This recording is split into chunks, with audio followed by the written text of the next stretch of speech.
पापा के परियों के महाभाव काल देखने के लिए रेडी हो जाओ। नंबर 1, अब जरा इस दोनों जीएफ बीएफ को तो देखो, ये कितना अच्छा गेम खेल रहे हैं। ओके भाई साहब चलो।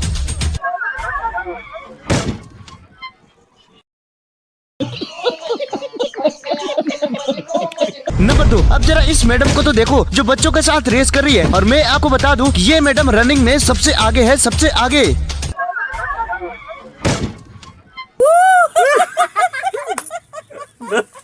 नंबर 3, अब जरा इस पापा के परी को तो देखो जो अपने गधे बॉयफ्रेंड के साथ बाइक स्टंट करके दिखाने वाली है। ओके मैडम चलो।